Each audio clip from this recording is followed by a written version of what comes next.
Bueno, pues este, en esta sesión eh, vamos a estar revisando una carta que Marx le escribe a su padre en el año 1837.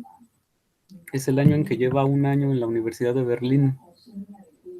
Entonces es el primer texto que muchos consideran ya de tinte marxista o proto-marxista, porque es un texto en el que él se declara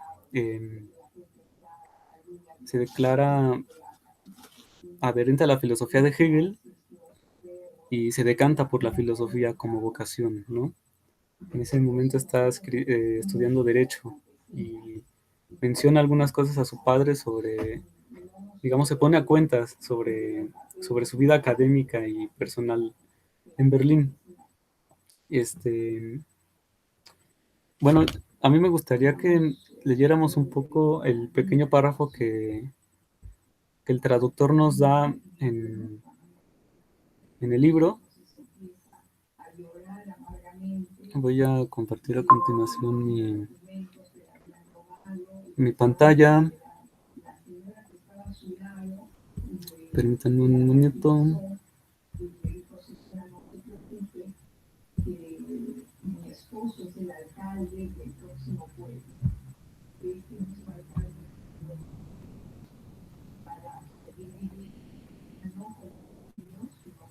Ok, ya está compartiéndose, ¿verdad? Sí, En la nota preliminar de este tomo, Wenceslao Roses nos pone pequeños párrafos para cada texto. Entonces, lo que dice este texto, lo vamos a leer, es muy breve. Dice, en la carta al padre, en que rinde a este cuentas de la marcha de sus estudios en la Universidad de Berlín, se trata del único documento de la pluma de Marx que se ha conservado de sus años universitarios. Anteriores a él son el ejercicio anteriormente citado. Este se refiere al examen de bachillerato de alemán. Y unos trabajos escolares sobre el reinado de Augusto, en la historia de Roma y otros ejercicios sobre el tema obligatorio de religión. Estos dos textos ya los leímos nosotros, que no hemos recogido en este tomo, pero nosotros ya los leímos. La carta al padre fue publicada por primera vez en 1897 en la Neue Zeit, la revista socialista de Berlín. Al presentarla al público, su hija Eleanor comentaba, en ella se nos revela al joven Marx en formación, al muchacho que anuncia ya el hombre del mañana.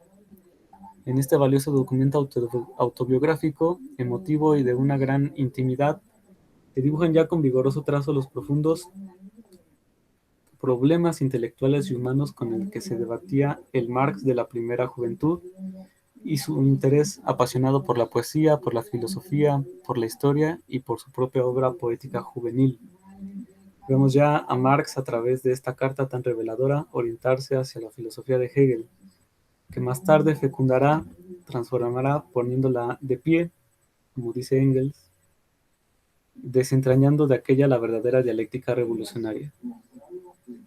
Esto de poniéndola de pie es una alusión a varios textos. Por ejemplo, quizá el más claro es un texto póstumo de Marx que escribió Engels que se llama eh, Ludwig Feuerbach, El fin de la filosofía clásica alemana, donde o sea, muy sintéticamente se trata de el impulso revolucionario de Hegel, ¿no? Donde, eh, digamos, el método hegeliano, Marx lo toma, lo voltea y lo aplica en una práctica revolucionaria, ¿no? Tiene una esencia revolucionaria Hegel al ponerla Marx de pie o al voltearla. Ejercicio que también hace con muchos otros autores, conceptos, corrientes. Bueno, pues más o menos esto es de lo que se trata la carta. Eh, por poner un panorama más o menos histórico, mencionábamos que es una carta que escribió en 1837, eh, 2 años después de que sale del bachillerato, Recordemos que en 1835 él sale del bachillerato y entra a la Universidad de Bonn, en donde estudia Derecho, ¿no? Como su padre quería, igual que su padre era Derecho. Y en esa universidad él tiene una formación protestante, ¿no? Como lo habíamos visto en otros textos, y filosóficamente kantiana, influenciado también por el romanticismo alemán y por los clásicos latinos. Hay que agregar que otra influencia de Marx en este periodo es el de el padre de su prometida, de su novia Jenny, es el barón Westphalen, algo así. El barón Westphalen, si no lo estoy pronunciando bien, que es un hombre que estaba muy cercano de la literatura y que probablemente él fue quien lo introdujo al romanticismo alemán y que influenció muchísimo en su juventud, igual que su propia prometida. Su prometida Jenny, que también la va a mencionar en esta carta, donde dice que lejos de ella todo el arte no se compara con la belleza de Jenny, ¿no? O sea, es una carta donde la extraña a ella. Ya se había comprometido en 1836, un año antes de irse a Berlín. Eh, Su prometida Jenny, además de ser su inspiración para los poemas que escribe Marx y su obra literaria, Jenny va a estar con él prácticamente toda su vida. Fue un pilar fundamental para su contacto con Engels, por ejemplo. Las esposas de Engels, la esposa de Engels y la esposa de Marx, Jenny, fueron fundamentales para que estos dos trabajaran juntos, ¿no? Y participó, por ejemplo, en varios documentos importantes como el Manifiesto Comunista y el mismo Capital. Jenny es una figura no tan reconocida en la biografía de Marx, pero si revisamos un poco más meticulosamente es muy importante su labor teórica. Ahora bien, regresando con esto, en 1836 Marx se compromete con Jenny y en ese mismo año se muda a Berlín, ¿no? Tiene un año estudiando en Berlín y es desde donde le escribe a su padre. Su padre ya le había enviado cartas antes, desde que estudiaba en Bonn, mencionándole que él sabe que Marx tiene una afición por la literatura y por la vida bohemia, ¿no? Sabe que Marx bebe, sabe que Marx se va a los círculos literarios de Renania, en donde él vivía, donde estaba la Universidad de Bonn, y también de Berlín. Y su padre prefiere verlo como un abogado que como un poeta menor, ¿no? Dice, dice la carta del padre hacia Marx, ¿no? Y bueno, por fin en 1837 Marx se pone a cuentas con su padre en esta carta, en donde es importante por varias razones. Él entra en una crisis, eh, no, una crisis intelectual, ¿no? En donde en el derecho no encuentra respuestas, ni siquiera del mismo derecho. Por ejemplo, hay una parte en donde Marx menciona el derecho, por ejemplo, de Fichte y de Kant, solo se enfoca en el cumplimiento de tratados o de tratos, pero no está ahí el fundamento del derecho. Ese se encuentra en la filosofía y lo encuentra específicamente en Hegel, ¿no? Entonces, este texto de la Carta de 1837 es importante porque es el texto en donde Marx se pone a cuentas con él mismo en términos intelectuales, decanta por fin a la filosofía, es en la filosofía en donde encuentra las respuestas que él busca, y específicamente al hegelianismo, que en Bonn ya había tenido contacto con él, pero en Berlín mucho más porque fue la universidad en donde enseñaba Hegel. Hegel murió a principios de 1830, creo que en 1831, y Marx entra a la universidad en el 36. Entonces, eh, tiene alrededor de 5 años que murió Hegel cuando Marx entra a la universidad donde él daba clases. Entonces él conoció de primera mano su filosofía él tiene de profesores en Berlín, por ejemplo, a Friedrich Karl von Savigny, que pertenece a la Escuela Histórica del Derecho, de la que hablaremos en la próxima sesión un poco más detalladamente, pero sobre todo es alumno de Eduard Gans, que fue discípulo inmediato de Hegel y que probablemente fue quien lo introdujo a su filosofía más profundamente, ¿no? Entonces, más o menos este es el contexto en el que está escrita esta carta. Y bueno, 2 años después, en 1800, no, creo que sí, 2 años después, en el 38, 39, el padre de Marx fallece. Y en ese tiempo todavía Marx continúa estudiando Derecho, tiene algunos textos sobre filosofía del derecho, pero después de la muerte de su padre, él se va a cambiar a, a filosofía, propiamente dicho. Y ahí también propiamente dicho se va a volver hegeliano. Esta es la... bueno, hay un concepto que usó Luis Althusser sobre Marx, que es la ruptura epistemológica, donde él decía que había un periodo que Marx era hegeliano de joven y, eh, y era materialista, científico en el Marx maduro del Capital, ¿no? Tesis que hoy sabemos que no es verdadera, pero si hubo una ruptura epistemológica en Marx, o si hubo varias, probablemente esta fue la primera ruptura epistemológica al decantarse por Hegel y al reivindicar su método de por vida, ¿no? Entonces vamos a ir propiamente a la carta. No sé si antes de que empecemos la lectura tengan algún comentario del texto, Vladi o Fidel, si quieren mencionar algo antes de empezar a leer.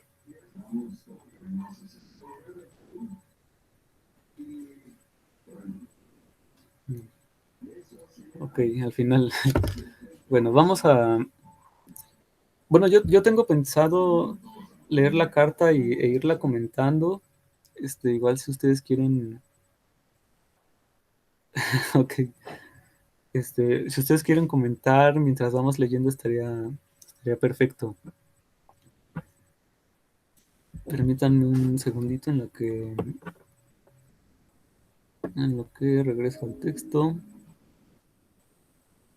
Es una carta un poco larga, pero creo que sí es necesaria que la vayamos revisando porque además hay quienes piensan que el mismo estilo de la carta ya es una influencia propiamente hegeliana. Como dijo nuestro, nuestro ponente anterior, eh, a veces en donde Marx hace críticas al mismo Hegel, es donde Marx más hegelianamente está procediendo. Entonces el mismo estilo de Hegel está introyectado en su propia forma de escritura. Entonces, permítanme un minuto en lo que encuentro.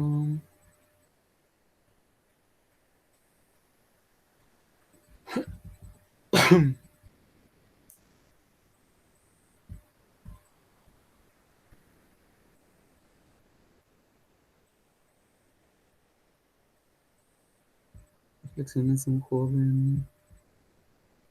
Aquí está.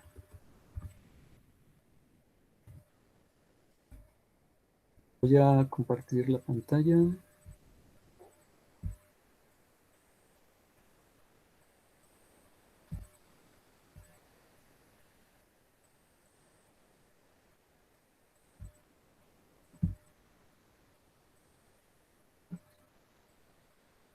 ¿Sí se ve bien? Sí. Sí, ok. Entonces, para que no se escuche tan cacofónica mi voz, ¿me puedes ayudar a leer, Vladi? Y lo vamos comentando.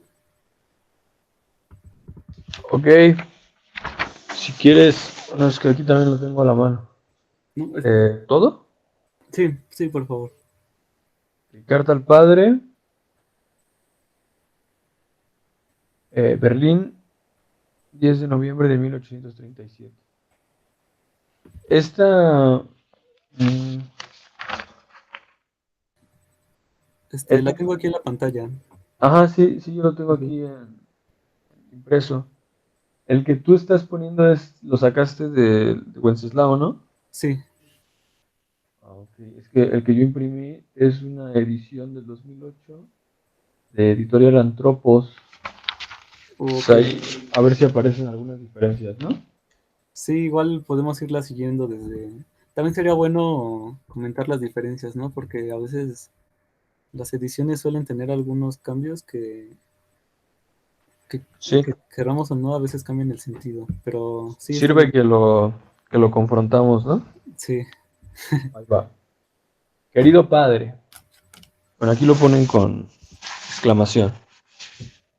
Hay momentos en la vida que se sitúan como señales fronterizas ante una etapa recorrida, pero que al mismo tiempo señalan con determinación en una nueva dirección. En tales momentos de transición, nos sentimos apremiados a contemplar el pasado y el presente con la mirada de águila del pensamiento para llegar a la conciencia de nuestra posición real. Sí, incluso la historia universal gusta de tal mirada retrospectiva y se contempla a sí misma, lo que frecuentemente le imprime la apariencia de retroceso y el remanso, mientras ella solamente se acomoda para comprenderse y penetrar espiritualmente en su propia obra, la obra del espíritu. Pero en tales momentos el individuo se hace lírico, ya que toda metamorfosis es en parte un canto de cisne, en parte la obertura de un gran y nuevo poema que busca forma en colores todavía borrosos o espléndidos. Y, sin embargo, quisiéramos erigir un monumento a lo ya vivido, de manera que recupere en el sentimiento el lugar que perdió para la acción. ¿Y dónde encontraría un asilo más santo que en el corazón del Padre, donde el más benévolo de los jueces, el más íntimo de los amigos, el sol del amor, cuyo fuego calienta lo más íntimo de nuestros esfuerzos? ¿De qué mejor manera recibiría mucho de lo equívoco y reprochable su perdón y su arreglo, sino cuando resulta la manifestación de una circunstancia esencialmente necesaria? ¿Cómo se podría, por lo menos, retirar al frecuentemente fastidioso juego de la casualidad y del extravío del espíritu el reproche del corazón deformado? Si ahora, al final de un año vivido, aquí lanzo una mirada retrospectiva a las condiciones y circunstancias del mismo y así, querido padre, doy respuesta a tu tan querida carta de Ems. Espero me sea permitido contemplar mi situación como en general considero la vida, como la expresión de un actuar espiritual que germina y toma forma en todas las direcciones, en el saber, el arte y la vida privada. ok. A ver, un segundito. Ok, Hay que mencionar algunas cositas. El primer párrafo en donde, como él inicia, en donde él compara su vida con el de la misma historia y la ve de modo retrospectivo, hay algunos comentaristas que piensan que ese mismo ya es un primer ejercicio hegeliano, pues en este periodo ya está muy introducido Marx en la filosofía de la historia de Hegel. Y en otro comentario que podríamos poner aquí como una nota al pie, es que la carta que él menciona, bueno, fue la más reciente que le había enviado su padre, pero fueron varias cartas que le envió, en donde su padre también le enviaba dinero para la universidad, aunque él sabía, su padre, que a lo mejor se lo gastaba en alcohol o en otras cosas. Pues Marx, como ya lo mencionamos, formaba parte de los círculos de bohemios que había en Bonn y en Berlín, y que su padre no le gustaba tanto. Precisamente esa fue la razón por la que lo envió a Berlín. Entonces, para seguir, ¿Puedes seguir, por favor? Sí. ¿Dónde me quedé? La vida privada, ¿no? Sí. Cuando os dejé, cuando os dejé, había nacido para mí un nuevo mundo, el del amor, y era el comienzo de un amor embriagado por la nostalgia y vacío de esperanza. Incluso el viaje hacia Berlín, que en otras circunstancias me hubiera fascinado en el más alto grado y me hubiera impulsado a contemplar la naturaleza, me hubiera inflamado de ansia vital, me dejó frío, me deprimió ostensiblemente, pues las rocas que contemplaba no eran más rudas, no eran más atrevidas que las impresiones de mi alma. Las amplias ciudades no eran más vivientes que mi sangre. Los banquetes de las pensiones no eran más recargados e indigeribles que los paquetes de fantasía que llevaba conmigo. Y, finalmente, el arte no era tan bello como Jenny. Ahí también aquí aparece la nota. Dice Sí. Jenny von Westphalen, con quien Marx se había comprometido poco antes de escribir esta carta. El casamiento tuvo lugar en el mes de junio de 1843. Ok, Luego dice, gracias. una vez llegado a Berlín, Un minutito. No ok, sé si puedes acercarte un poquito más a tu micrófono porque se oye bajito. Escucha un poco a despacio. ver ahí, Sí. ahí está. Una vez llegado a Berlín, rompí todos los vínculos que hasta entonces persistían. Hice con desagrado escasas visitas y busqué adentrarme en las ciencias y el arte. De acuerdo con la situación espiritual, entonces tenía que ser necesariamente la poesía lírica el primer proyecto, por lo menos el más agradable, el más próximo. Pero como resultado de mi situación y de todo mi desarrollo anterior, fue puramente idealista. Mi Otra, arte, a ver, perdón. Una, ¿cómo se llama? Una precisión aquí. Cuando Marx habla de idealista, se está refiriendo a la filosofía específicamente de Kant y de Fichte. Ahorita, más adelante, él va a aclarar cuál es el problema con esta filosofía del derecho idealista. Este, digamos que uno tiene que ver con la filosofía del derecho de la diferencia del ser y del deber ser, y la filosofía de lo real la encontraría en Hegel, ¿no? Lo va a sí, mencionar un poco más adelante, pero aquí hay que mencionarlo. Marx ya tiene aquí una primera crítica a un tipo de idealismo, que sería el de Kant y de Fichte, y se decantaría por el idealismo de Hegel. ok. Bueno, continuamos. Eh,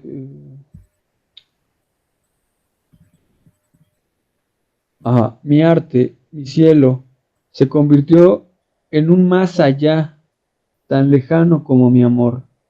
Todo lo real se diluye, todo lo difuso no encuentra límites. Ok, aquí es curioso mencionar que esta frase,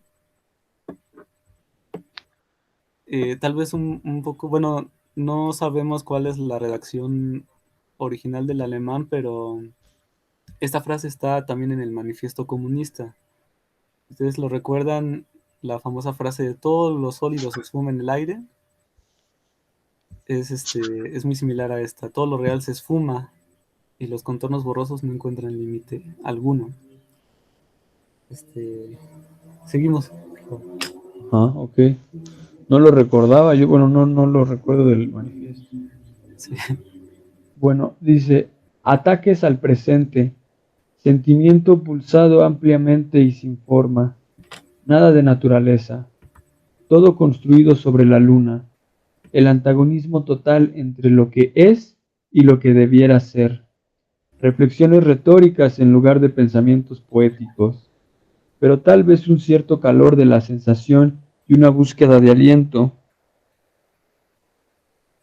eh, caracterizan todos los poemas de los primeros tres tomos que recibió Jenny enviados por mí. Toda la extensión de una fibra que no conoce límites brota en las más diversas formas y hace del poetizar un ensanchar. Pero en adelante, la poesía solo podría y debería ser compañía, Tenía que estudiar jurisprudencia y sentía sobre todo el impulso a emprenderlas con la filosofía. Ambas cosas resultaron tan ligadas que trabajé de manera puramente acrítica, solo escolarmente, en parte a Heinicius, Thibaut y Las Fuentes, traduciendo por ejemplo al alemán los dos primeros libros de Pandectas, pues en parte buscaba introducir una filosofía del derecho a través del dominio del derecho. Como introducción adelanté algunas frases metafísicas y llevé esta obra desgraciada hasta el derecho público, un trabajo de cerca de 300 cuartillas. Sobre todo se destaca aquí, de la manera más perturbadora, la misma contraposición entre lo real y lo que debe ser, que es propia del idealismo y que era el origen de la torpe e incorrecta división. En primer lugar venía la metafísica del derecho, bautizada así tan piadosamente por mí. Ello significaba los principios, las reflexiones, las definiciones, separados de todos los derechos reales y de toda la forma real del derecho, tal y como acontece en Fichte, solo que en mi caso parecía más moderno y con menos contenido. Además, la forma no científica del dogmatismo matemático, en el cual el sujeto merodea alrededor de la cosa, razona aquí y allá sin que la cosa misma se conforme a sí misma, desplegándose en toda su riqueza y como algo viviente, era de antemano el primer obstáculo para llegar a comprender lo verdadero. El triángulo permite al matemático construir y probar que permanece siendo pura representación en el espacio, que no se desarrolla hacia algo nuevo. Se lo debe colocar al lado de otras cosas y entonces tomará una posición diferente, y esto diferente que se añade a lo mismo le da a él relaciones y verdades diferentes. Al contrario, en la expresión concreta del mundo viviente del pensamiento, como lo es el derecho, el Estado, la naturaleza, como lo es toda la filosofía, el objeto mismo debe ser espiado, debe ser acechado. Clasificaciones arbitrarias no deben ser impuestas desde fuera. La razón, en la palabra en alemán, Vernunft, de la cosa misma, debe continuar rodando como algo en pugna consigo mismo y encontrar en sí su unidad. Como parte segunda, venía luego la filosofía del derecho. Esto es, según mi parecer entonces, la consideración del desarrollo del pensamiento en el derecho positivo romano, como si el derecho positivo, en su proceso de pensamiento, y no estoy pensando en sus determinaciones puramente finitas, pudiese ser en general algo real, diferente a la conformación del concepto de derecho, que sin embargo debería ocupar toda la primera parte. Esta parte la había dividido, además, en doctrina del derecho formal y material, de las cuales la primera debería ser describir la forma pura del sistema en su sucesión y en su estructura, su división y su extensión, mientras que la segunda estaría consagrada al contenido, al condensarse de la forma en su contenido. Un error que comparto con el señor Savigny, como lo encontré más tarde en su erudita obra sobre la propiedad, solo con la diferencia de que él llama definiciones formales del concepto, encontrar el lugar que toma tal y tal doctrina en el sistema romano, pero fingido, y llama definiciones materiales del mismo la doctrina sobre lo positivo, que han atribuido los romanos a un concepto fijado de esta forma. Mientras que yo comprendía como forma la arquitectónica necesaria de las formaciones del concepto, en tanto que veía la materia como la calidad necesaria de estas formaciones. El error radicaba en creer que la una podría y debería desarrollarse separadamente de la otra, y de esta manera no obtuve una forma real, sino un mueble, un escritorio con compartimientos, en los cuales esparcí arena más tarde. El concepto es precisamente lo mediador entre forma y contenido. En un desarrollo filosófico del derecho tiene que pasar del uno al otro. La forma no debe ser más que la continuación del contenido. De este modo, llegué a una clasificación de la materia tal y como se puede proyectar para su clasificación más fácil y superficial, pero el espíritu del derecho y su verdad permanecieron. Todo derecho se dividía en contractual y no contractual. Me tomo la libertad hasta la división del jus publicum, que también es tratado en la parte formal, de diseñar el esquema para mejor comprensión. Y bueno, aquí señalan que el esquema lo ponen en una nota aparte. Sí, No aquí sé si está lo... a continuación el esquema. Antes de continuar, me gustaría señalar que el texto de Wenceslao sí tiene aquí una diferencia eh, muy, muy radical con con el que tú De estás leyendo, Antropos. con el de Antropos. Aquí, por ejemplo, dice, llegaba por este camino a una división que el sujeto solo puede esbozar a lo sumo a manera de clasificación somera y superficial, pero en la que el espíritu del derecho y su verdad desaparecen. Y me parece que en la que tú leíste dice que continúan, ¿no? Dice permanecieron, ajá. Y su Dice, verdad permanecieron. dice, pero el espíritu del derecho y su verdad permanecieron. Ok, aquí dice desaparecen. Es Pues sí está polémico porque una está curiosidad muy diciendo lo que extraña. él hizo, ¿no? Exacto. Y según pues lo que está diciendo, o sea, la lógica semántica, Ujú. pues él no cae en el error que sí caen los otros, ¿no? Sí, O sea que permanecería, pero bueno. sí, es una curiosidad ahí de traducción extraña. Aquí se cambia mucho el sentido del texto. Pero bueno, aquí podemos ver más o menos el esquema que él narra del derecho público, pero bueno, la podemos, la podemos ver aquí en pantalla, pero nos interesa avanzar un poco en la lectura. Tiene términos en latín que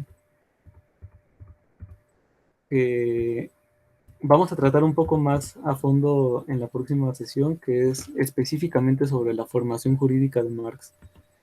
Pero para ir avanzando, seguimos, ¿no? Ok. Después Entonces del dice, esquema. lo brinco, ¿no? Sí.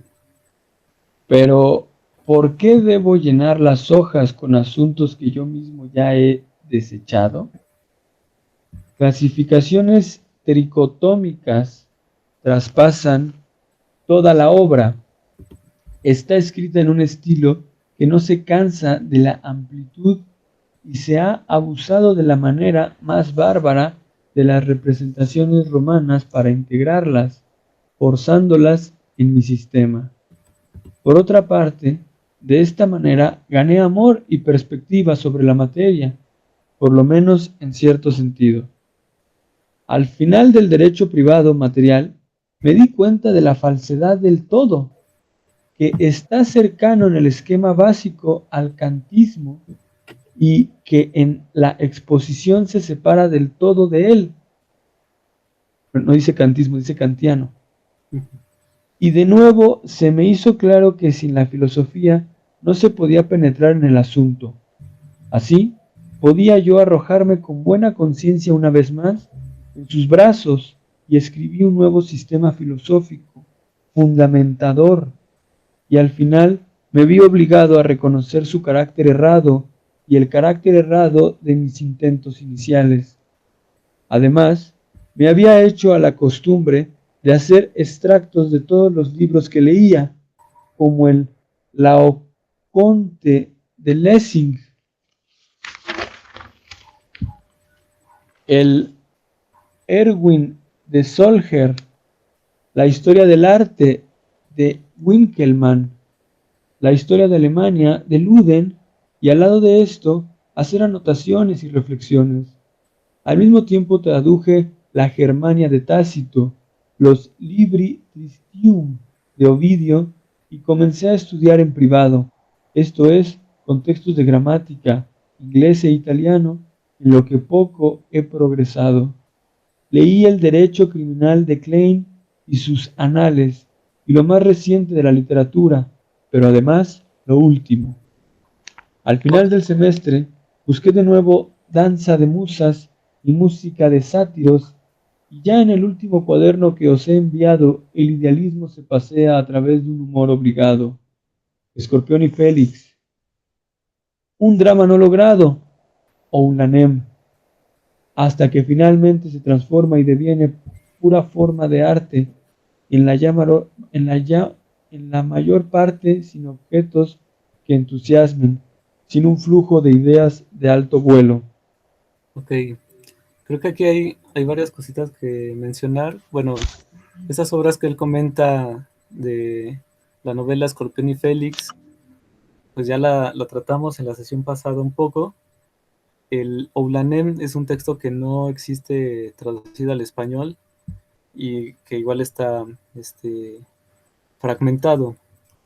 Ahora, me gustaría mencionar que cuando él dice que se había acostumbrado a hacer extractos de todo lo que leía y traducir algunos textos, ese es un estilo de estudio que lo conservó toda su vida.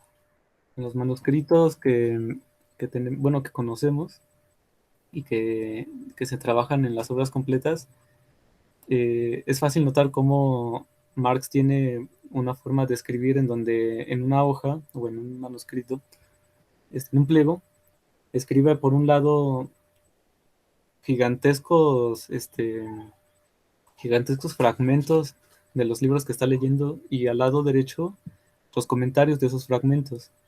Habían biógrafos que pensaban que ese estilo, sobre todo al escribir El Capital, se debía a que él no tenía dinero para comprar los libros y que por eso lo escribía así, para ir a la biblioteca del el Museo Británico, escribir sus fragmentos y posteriormente estudiarlos. Pero en esta carta vemos que es un hábito que tenía desde que era estudiante y que conservó pues, toda su vida, ¿no?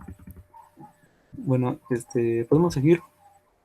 Sí, y que además también creo que se irá transformando, porque si no mal recuerdo, en una plática presente de Juan José Bautista, Sí, menciona que revisando los originales, se observa cómo de repente trabaja a estas dos columnas, pero de repente también trabaja a tres columnas. sí, claro, Entonces será algo que también desarrollará, ¿no? sí, y Como el oficio, ¿no? claro. Continuamos. Me quedé en, y sin embargo, Sí, ok, son estas últimas poesías las únicas en las cuales me iluminó de repente el reino de la verdadera poesía como por un golpe de magia. Oh, el golpe fue tan destructivo al principio. Fíjate, eso está interesante. Como un lejano palacio de hadas, y todas mis creaciones se desintegraron. ahora, ¿Qué? bueno, perdón, por interrumpir otra vez.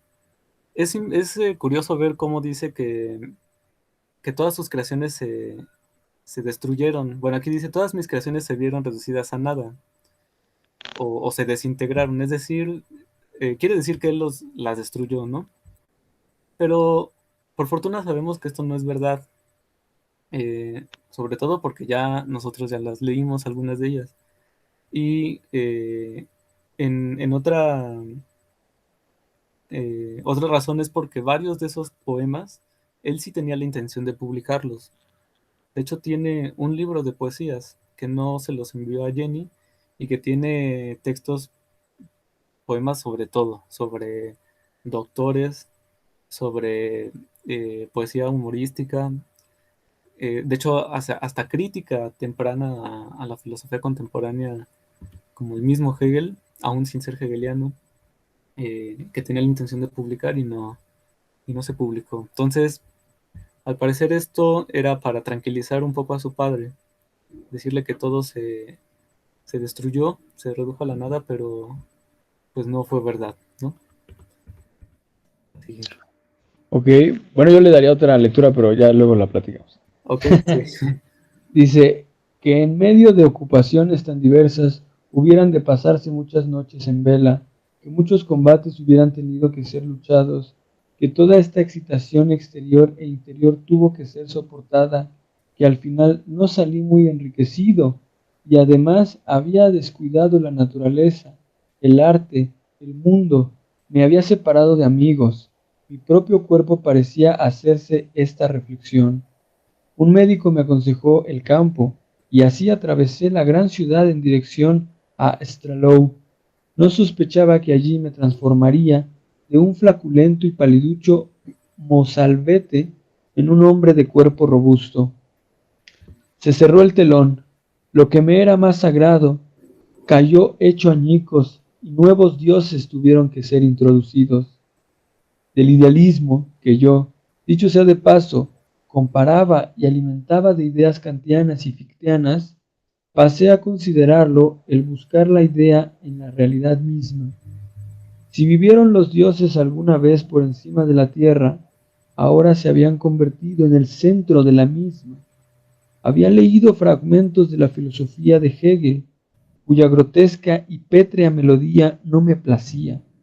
De nuevo quise sumergirme en el mar, pero con el firme propósito de encontrar a la naturaleza espiritual tan necesaria, concreta y terminada como la corporal, y de no ejercitarme más en el arte de la esgrima, sino sostenerme la perla pura a la luz del sol. Escribí un diálogo de aproximadamente 24 pliegos, Cleantes o sobre el punto de partida y el necesario progreso de la filosofía.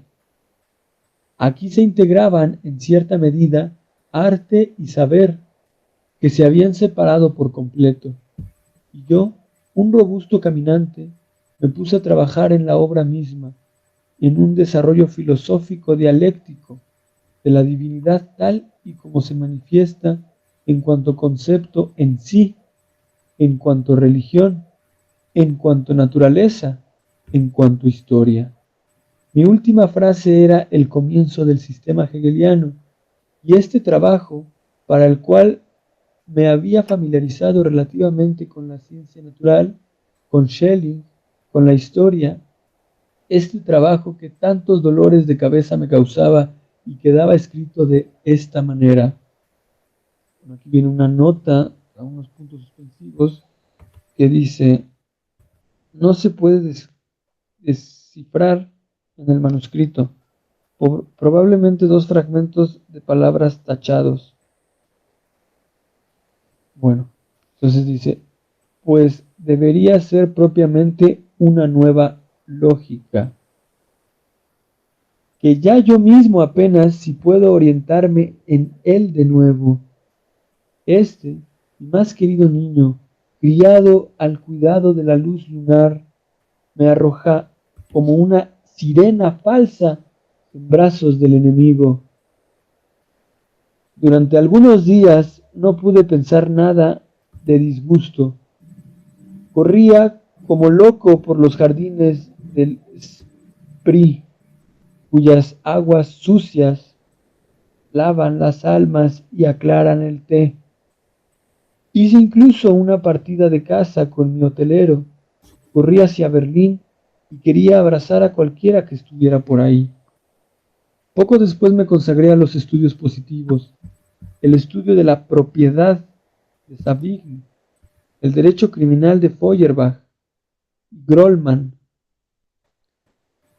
De Verborum Significatione de Kramer, el sistema de pandectas de Wenning, Ingenheim y Mühlendorf, su doctrina Pandectarum, en la que todavía estoy trabajando, y finalmente títulos aislados leídos según Lauterbach, proceso civil y, sobre todo, derecho canónico, del cual he leído y resumido casi por completo la primera parte, la Concordia Discordantium Canonum de Grantiam, así como el anexo, las instituciones de Lancelotti.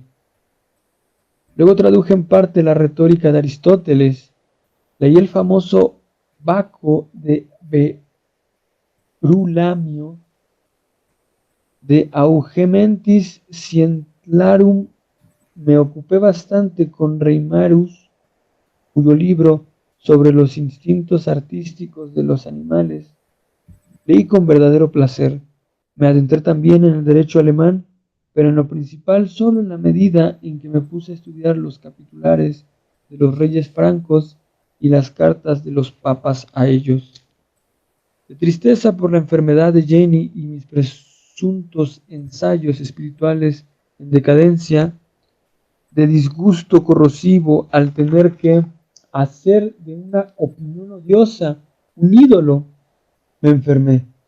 Como te lo escribí desde antes, querido padre, de nuevo sano, quemé todas las poesías y todos los borradores para cuentos, etc., en la locura de pensar que podía olvidarme por completo de ello, de lo cual, en todo caso, hasta ahora no he tenido ninguna prueba en contrario. Durante mi enfermedad había tenido oportunidad de conocer a Hegel, desde el principio hasta el fin, así como a la totalidad de sus discípulos. Por medio de repetidos encuentros con amigos de Stralow, caí en medio de un club de doctores, entre los cuales había varios Privatdozenten. Y aquí en la nota de la editorial dice Privatdozenten, docentes privados, el primer eslabón en la carrera académica alemana. No recibían un sueldo de la universidad, sino ingresos proporcionales al número de sus alumnos. Y el más íntimo de mis amigos berlineses, el doctor Rutenberg. Aquí y en las discusiones se manifestaban muchas opiniones encontradas y cada vez más férreamente me adhería yo a la filosofía contemporánea del mundo de la cual pensaba yo escapar, pero había callado toda sonoridad. Una verdadera furia irónica cayó sobre mí, como podía suceder fácilmente después de haber negado tantas cosas. A esto se agregó el silencio de Jenny y no pude descansar hasta que no hube sobornado a la modernidad y al punto de vista de la concepción de la ciencia contemporánea por medio de algunas producciones mediocres como La Visita, etc. Si en esta ocasión probablemente no te pinto ni claro ni en detalle todo lo acontecido en el último semestre, y aunque paso por alto todos los matices, por favor discúlpaselo a mi urgencia por hablar del presente, querido padre. El señor Chamizo me ha hecho llegar una nota sumamente insignificante en la cual me comunica lamentar que el almanaque no necesitaría de mis contribuciones por estar impreso desde hace mucho tiempo. Bueno, el almanaque se refiere al almanaque alemán de las musas para el año de 1838, editado en Berlín por Chamizo y Budi. Luego dice, me lo tragué del disgusto. El librero Wigan ha enviado mi plan al doctor Schmidt, editor de la miscelánea de la casa Wunder, de buen queso y mala literatura. Adjunto a esta su carta. El último aún no ha respondido. Yo, entre tanto, no renuncio de ninguna manera a este plan. en especial desde que todas las estrellas estéticas de la escuela hegeliana han aceptado, gracias a la mediación del docente Bauer, quien juega un gran papel entre ellos, y de mi coadjutor, el doctor Rutenberg. No se referirá a Bruno Bauer, supongo. Me parece que sí es Bruno Bauer. Ok. Luego dice, en lo que dice respecto a mi carrera cameral, una nota dice, carrera judicial, Sí, los permítame. juzgados. De hecho, aquí en la nota que ofrece Wenceslao, dice que estas dos personas son justamente Bruno Bauer y el propio hermano de Marx. ¿Hermano de Marx? Sí. Órale. Bueno, este, Gutenberg. en lo que dice respecto a mi carrera cameral, o bien, una nota dice carrera judicial, los juzgados alemanes reciben el nombre de cámaras. Querido padre, he entrado recientemente en contacto con un asesor. Bueno, esta carrera cameral supongo que debe de tener una relación con una carrera, digamos, de derecho, ¿no? Sí, me parece que sí. A Bueno, ver, dice 13. Schmidt-Tammer, quien me ha aconsejado ingresar en ella como justitiarius tras hacer el tercer examen jurídico, lo cual me gustaría más, pues, en realidad, yo prefiero la jurisprudencia a toda la ciencia administrativa. Este señor me decía que él mismo y muchos otros del juzgado superior del distrito de Westfalia, en Münster, habían llegado a ser asesores en 3 años, lo cual no resulta difícil si se está dispuesto a mucho trabajo. Se comprende, ya que aquí los plazos no están prefijados como en Berlín y otros sitios. Si más tarde, como asesor, uno se promueve al doctorado, son también más fáciles las oportunidades de poder iniciarse al mismo tiempo como profesor extraordinario, como le aconteció al señor H. Gardner en Bonn, quien escribió una obra mediocre sobre constituciones provinciales, y además de eso, solo es conocido por reconocerse de la escuela hegeliana de juristas. Pero querido padre, el mejor de los padres, ¿no sería posible que conversáramos estos asuntos personalmente? La situación de Eduardo, los padecimientos de la querida mamacita, tus achaques, aunque espero ya que no sea nada grave, todo eso me hace desear y hacer necesario que me apresure a volver hacia vosotros. Ya estaría yo allá si no dudara ciertamente de tu autorización y tu aprobación. Créeme, querido padre, que ningún propósito egoísta que me impulsa, aunque estaría feliz de ver de nuevo a Jenny, pero es un pensamiento el que me empuja, no lo debo contradecir. Sería para mí incluso un paso duro en muchos aspectos, pero como me escribe mi única y dulce Jenny, estas consideraciones no tienen ningún peso ante el cumplimiento de deberes que no son, que nos son sagrados. Te pido, querido padre, sea cual sea tu decisión, no mostrar esta carta, por lo menos esta hoja, a la mamá. Mi llegada intempestiva podré quizá consolar y hacer erguir a una mujer tan maravillosa y grande.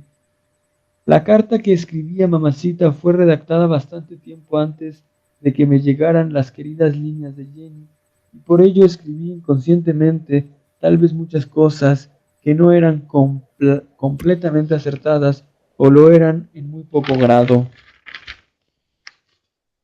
En la esperanza de que las nubes que pesan sobre nuestra familia se disipen paulatinamente y que sea concedido a mí mismo sufrir y llorar con vosotros y quizás probar en vuestra cercanía el profundo e íntimo interés, el inconmensurable amor que yo con frecuencia apenas se alcanzo a hacer manifiesto, en la esperanza de que también tú, querido y eternamente amado Padre, tomando en cuenta los múltiples cambios de mi estado de ánimo, disculpes cuanto el corazón parece haberse equivocado, mientras el espíritu luchador lo aturdía, y de que pronto estés restablecido por completo, de manera que me sea posible estrecharte contra mi corazón y me pueda comunicar plenamente.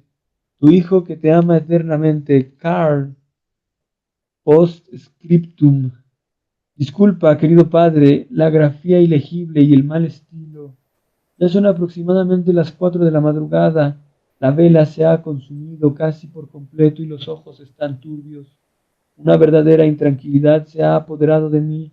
No podré apaciguar los fantasmas excitados hasta que me encuentre en vuestra querida compañía. Saluda por favor a mi querida, maravillosa Jenny. He leído ya 12 veces su carta, en la que siempre encuentro nuevos encantos. Es en todo aspecto también, en el estilístico, la más bella carta de una dama que yo me pueda imaginar. Fin. Gracias, Vladi. Es una Sí, carta de un nada. poquito larga. No sé si tienen algún comentario sobre este texto, Fidel o Vladi.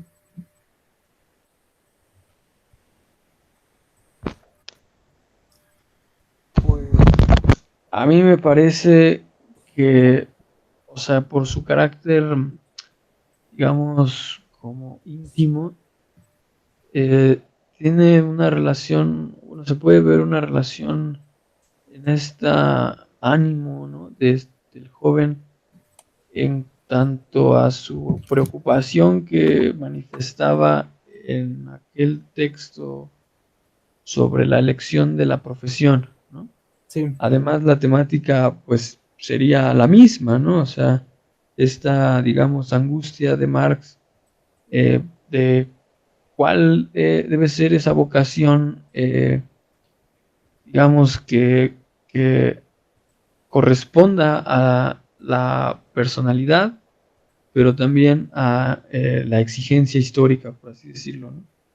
uh-huh. Entonces, pues es este tránsito del derecho a la filosofía, que por lo que yo entiendo en lo que dice en esta carta, precisamente sobre esta carrera cameral, eh, pues digamos que se mantiene en lo que, en el derecho, o sea, digamos, este cumplimiento con lo que quiere el padre, ¿no? Que es, digamos, pues un poco que siga el camino que a él le sirvió, ¿no? De abogado. Sí. Entonces, pero bueno, le está como que tratando de señalar o compartir sus angustias para que comprenda su padre, ¿no? Como una figura de autoridad, eh, pues por qué está procediendo hacia un estudio más filosófico con, digamos, el hambre de encontrar conceptos eh, válidos, digámoslo así, ¿no? Potentes, ¿no? Entonces, y bueno, digo yo un poco nada más sobre esta nota en la que menciona que la magia, ¿no? Pues digamos que, no sé cómo decirlo, iluminado, ¿no? Uh-huh. Otra dimensión, eh, y que ha destruido toda su visión previa. Yo lo entiendo en un sentido como de, no de destruido, de que, digamos, esté negando esa distracción y que por lo tanto va a volver a, o sea, sí, sí, en cierta medida, que va a volver digamos, a un estudio riguroso, sino que también, o sea, como que está confesando que está viendo, digamos, las cosas en una profundidad que hasta ese momento no la había concebido, ¿no? O sea, que está encontrando, digamos, pues una fuerza metafísica mágica, ¿no? De hadas, que le muestra la realidad con mayor complejidad, por lo que es necesario, digamos, superar esas concepciones pues más juveniles, ¿no? Sí, Pues bueno, es una carta pues muy importante desde luego para el desarrollo intelectual de Marx. exacto. Gracias, Phil. Vladi. Phil, ¿tienes algún comentario? Sí, la verdad es que me sorprende que yo ignoraba esta carta. O sea, por su valor académico también en el sentido de como la teoría de Marx, porque bueno, estaba hojeando el resto del libro y, por ejemplo, sí recuerdo haber leído hace muchísimo el de la carta para elegir profesión, ¿no? En donde es muy corta y es como su carácter ético, ¿no? Pero me suena porque, bueno, en la carta para elegir profesión se ve como al Marx maduro, pero como de chavito, ¿no? O sea, es como un Sí. inocente que dice, quiero hacer lo mejor para el mundo y voy a elegir una carrera, etcétera, ¿no? Entonces dice, ay, ¿no? Y o sea, te queda claro, pues, ¿no? Es muy Ujú. didáctico y al mismo tiempo muy entendible. Y creo que eso mismo pasa aquí, en esta carta, pero con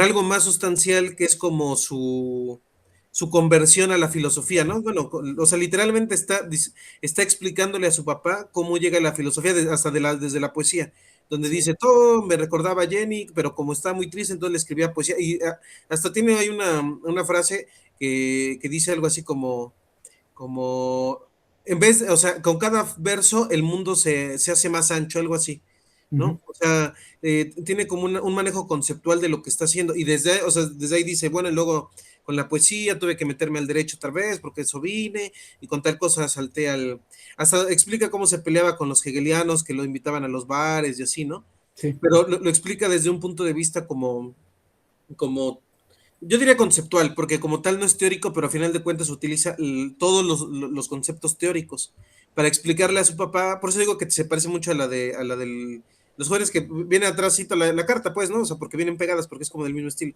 Pero, o sea, para explicarle a su papá cómo es que está dando esos saltos, como que le explica, como para pedirle disculpas, o sea, el tono es así como, perdóname, pa, no tú me mandaste otra cosa, pero pues acabé leyendo a círculos filosóficos, ¿no? Es como la carta, y también se entiende que su papá lo entiende, porque se ve que le escribe como que ya sabiendo que su papá le va a decir, pues ya no hay bronca, ¿no? Pero, o sea, pero sí explica exactamente cómo es que se sentía, como él emocionalmente, y por qué daba esos pasos conceptuales. Eso me parece, digamos, para los que somos estudiosos de las ideas, ya más propiamente ideas de Marx, me parece por eso digo que sí me sorprende que yo no lo conozca, porque nadie o sea, cuando tú dices, oye, ¿de dónde Marx? O sea, te dicen, no, pues el de tres fuentes y tres partes, ¿no? Ah, bueno, ¿de dónde, no? Y hay como muchos que se citan, ¿no? O sea, yo mismo, cuando me preguntan, los mando otros libros, ¿no? Ujú. O sea, y por ejemplo, me parecería que hasta el libro es bueno, la idea, perdón, del Marx joven y el Marx viejo, pues aquí no tiene, o sea, en esta carta no tiene ningún sentido, ¿no? O sea, está como platicando su conversión ideológica casi, ¿no? Entonces, sí creo que, o sea, este texto debería estar como de cabecera para los que quieren hacer como una genealogía de las ideas de Marx, ¿no? No sé si genealogía o como o al menos como un archivo, ¿no? Como de, utiliza esta palabra, esta es la otra, ¿no?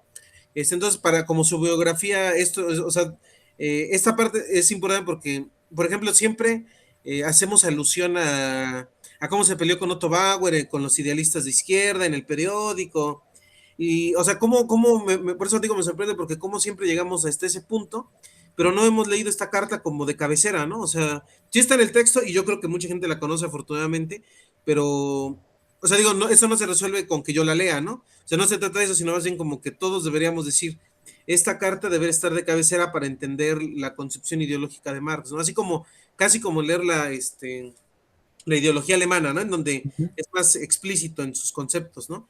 Entonces, así, o sea, aquí te está diciendo, ¿no? Me sentí mal y por eso, recurrí a la filosofía en tal punto, en tal año, ¿no? Casi. Entonces, o sea, sí me parece que deberíamos, bueno, o sea, en verdad que le agradezco a Mau porque, o sea, yo no conocí esta carta en específico, ¿no? Y creo que sí es muy, muy, muy, muy importante, ¿no? Gracias, Phil. Sí, precisamente,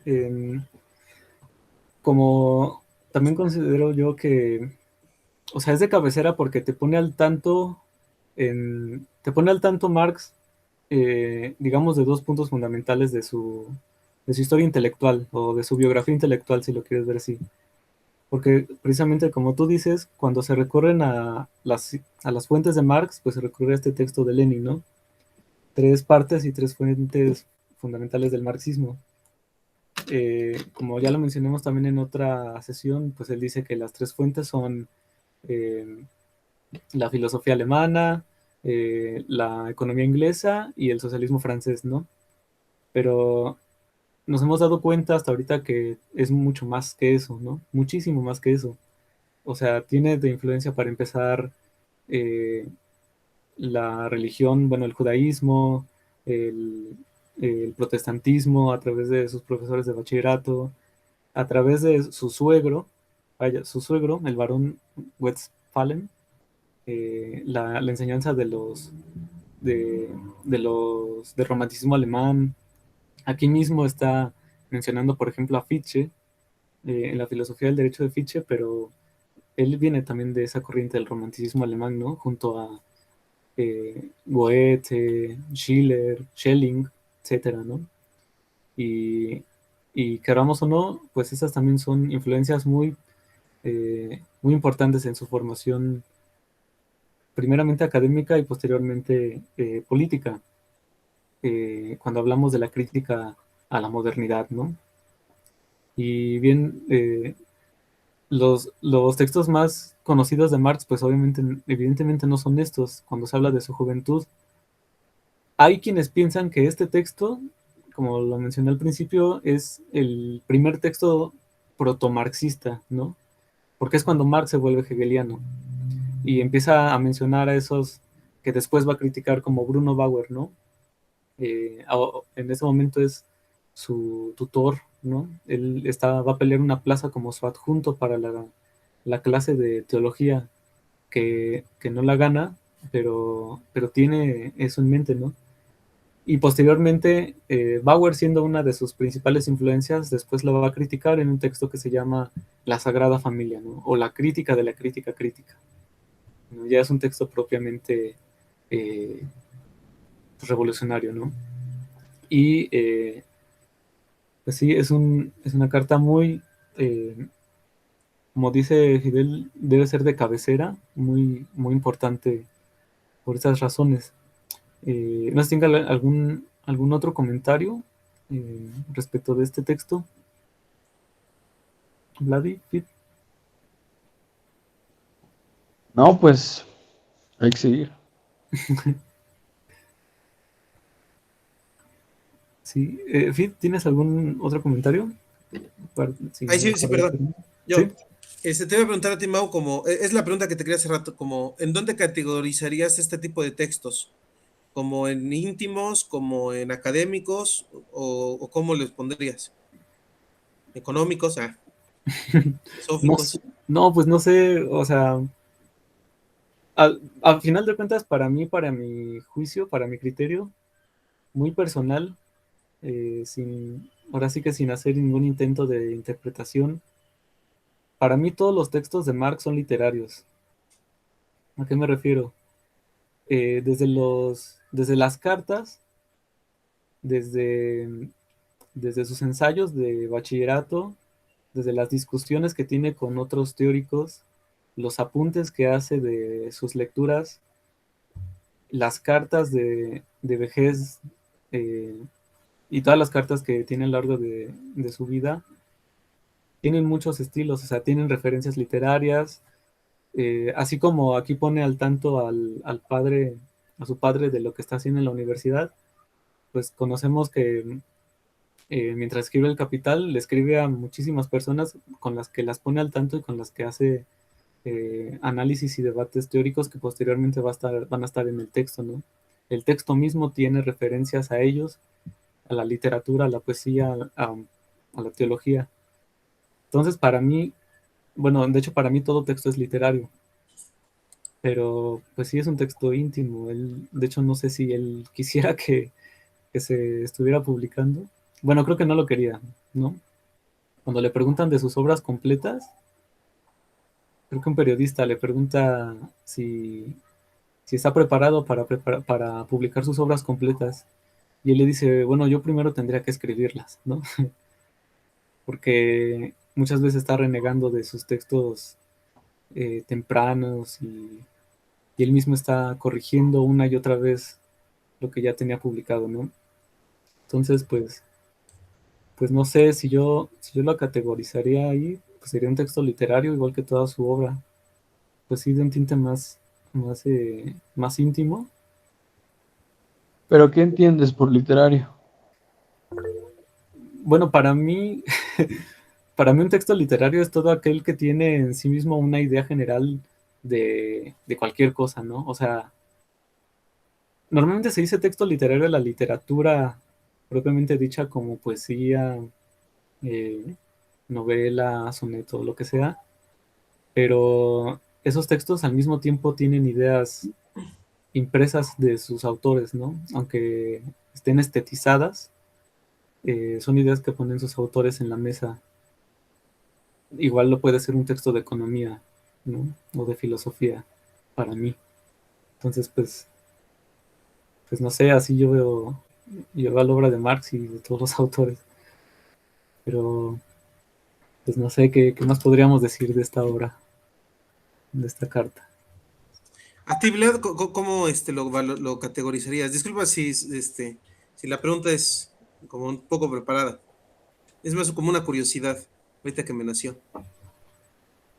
Sí, sí, bueno, sí, creo que es interesante. Precisamente también pensando en esto que comenta Marx allí en esta carta, o sea, sobre lo que dice del concepto, ¿no? ¿Cómo define el concepto que está entendiendo en ese momento?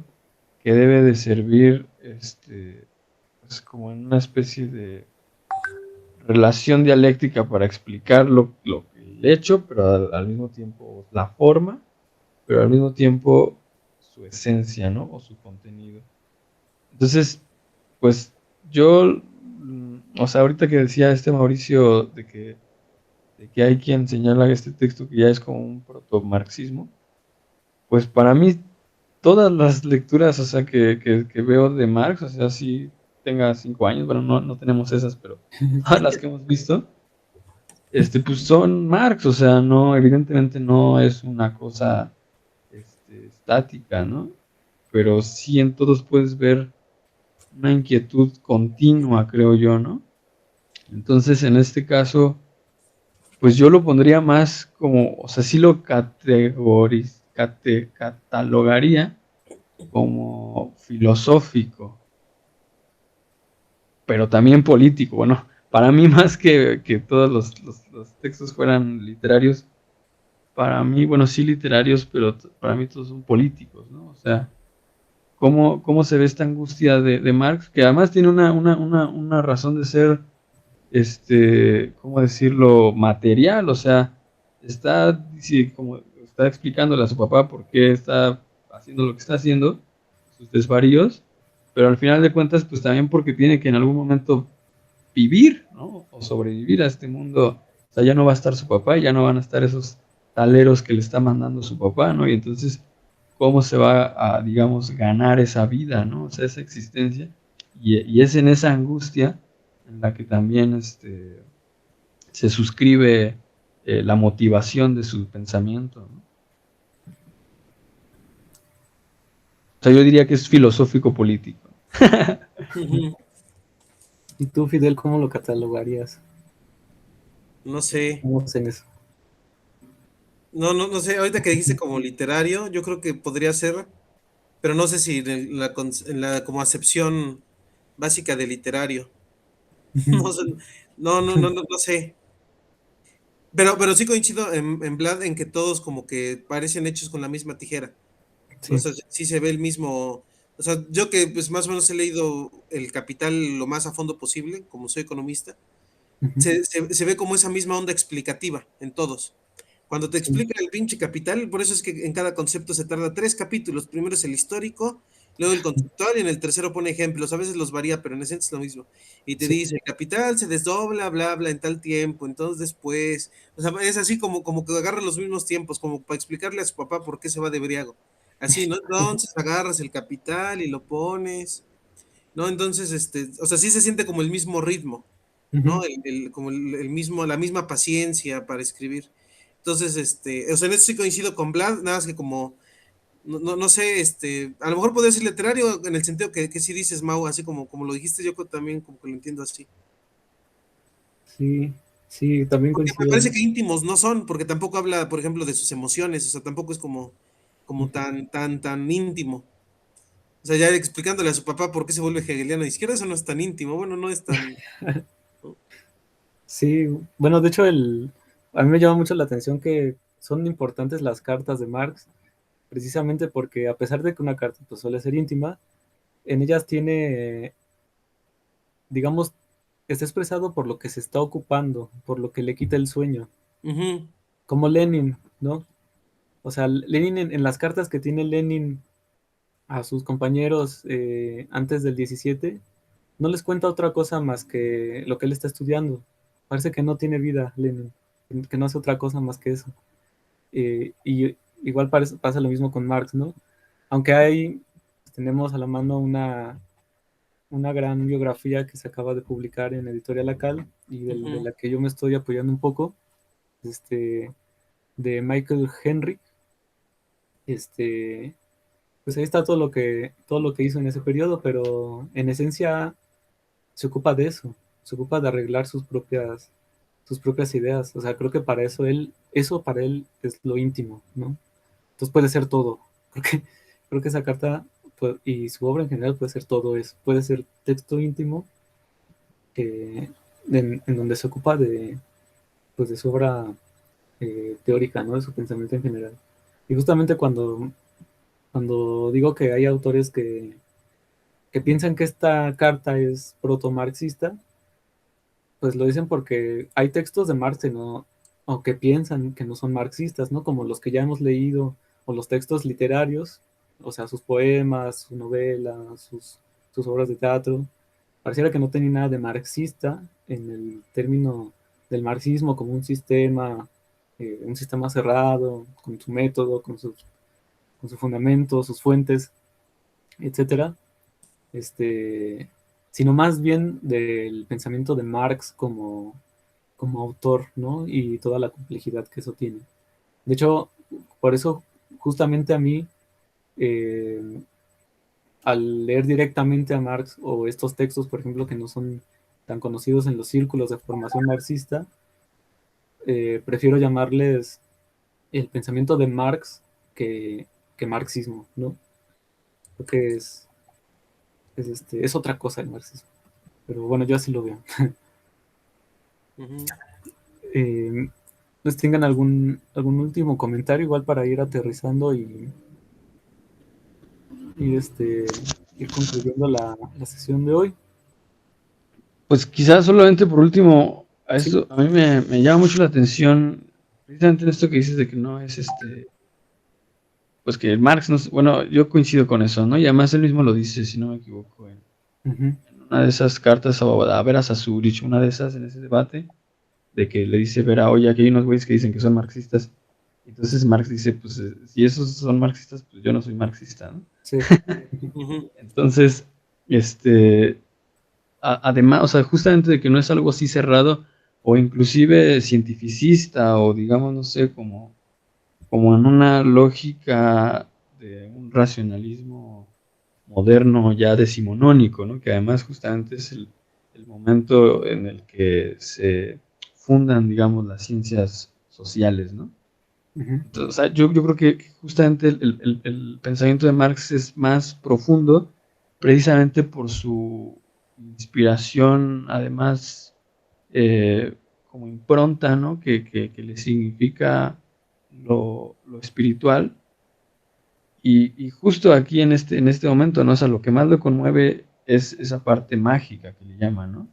sí. O sea, que ese es el trasfondo, creo yo, como más profundo de su inquietud y que estará presente todo el tiempo, ¿no? No tampoco como que queriendo, digamos, generar un dogma religioso, sino que más bien llegar a ese ámbito espiritual del humano, de la parte activa, digamos, como lo señala en las tesis sobre Feuerbach, pero desde una, digamos, desde un pensamiento crítico, ¿no? O sea, no como una obligación o algo así, ¿no? Que te llega desde afuera, ¿no?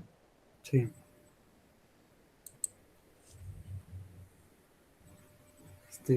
Gracias, Fid, ya para cerrar un último comentario.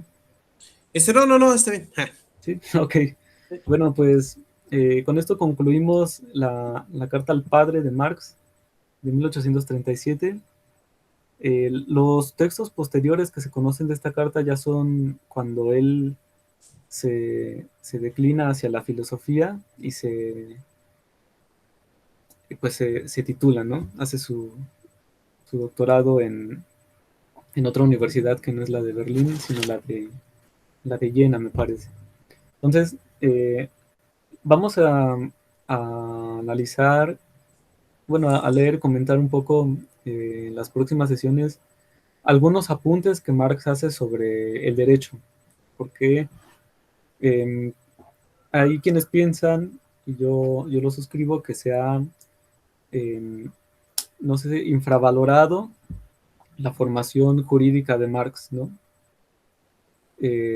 La crítica que Marx tiene, por ejemplo, sobre el concepto de propiedad o de robo, eh, parece que deviene de esta formación jurídica y de la escuela clásica del derecho, histórica, la escuela histórica del derecho.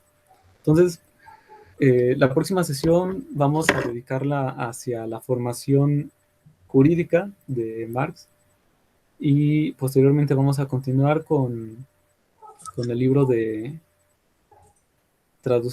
libro editado de Wenceslao Roses del joven Marx. Pues bueno, gracias Vladi, gracias Fit. La próxima sesión es en 15 días, ¿verdad? ¿O de qué 8 días? De aquí en 8 días. Ajá. Sí, hubo un problema las semanas pasadas. Tuve algunos problemillas personales, pero sí vamos a estar tratando de hacerla cada 8 días. Igual para ir avanzando un poco más, más rápido en los textos, ¿no? Y para esa no hay lectura, ¿verdad? No, creo que no. Le voy a preguntar a nuestro compañero que va a exponer si nos recomienda alguna lectura, pero me parece que no.